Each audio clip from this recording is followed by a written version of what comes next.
No topic bigger right now than UFC 300. I mean, who's fighting at this thing? Who's going to fight at UFC 300? All the good fighters are gone. All the big fights have been named.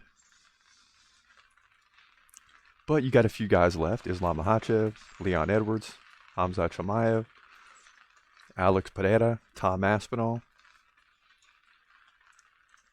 But in order for UFC 300 to really jump off, you're going to need to add a big name. And that's got to be Khamzat, Alex Pereira, or Islam. One of those three have got to be in the mix. Or I just don't see it being the big card that we've been told that it would be. So, I mean, let's get into it. As far as who's left for UFC 300. Let's put to bed the rumors and scenarios, and let's just give them to you and see where it goes.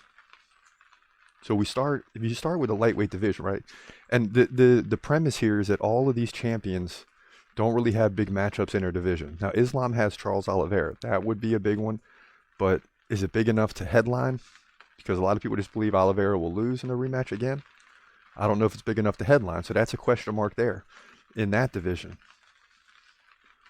When you go to welterweight, you got Leon Edwards, but he's beating Usman. They're talking Muhammad, but would that sell?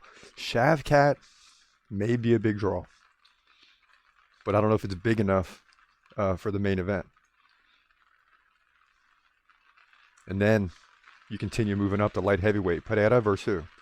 Jamal Hill, not yet. Prochazka, he's already fighting. Ankalaev already fighting. Jan Blachowicz, no. Rakic already fighting.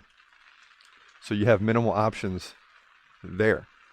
Heavyweight, will John Jones return in time? I don't think so. Tom Aspinall versus Alex Pereira would be interesting. So that's the whole premise, right? Is that none of these guys in their respective divisions have big matchups. So you're going to have to do something. Like Islam versus Leon Edwards, that would be huge.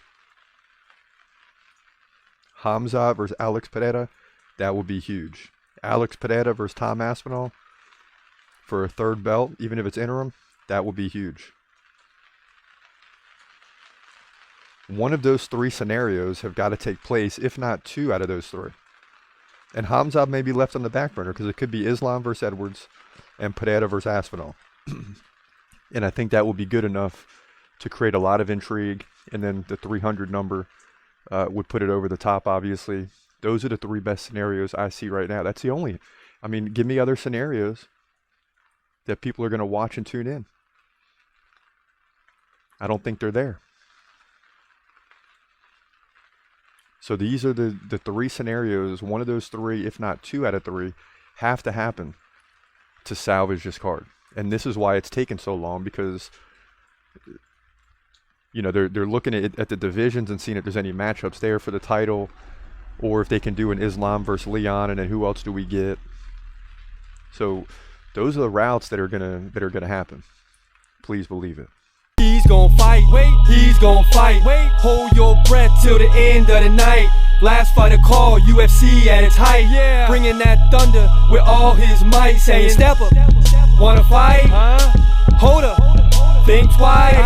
Gladiator, assassin, reckless, no abandon. Walk through that cage, he'll leave your ass stranded. Wake up, hey, where you at? Hey, got hit in the head with a baseball bat.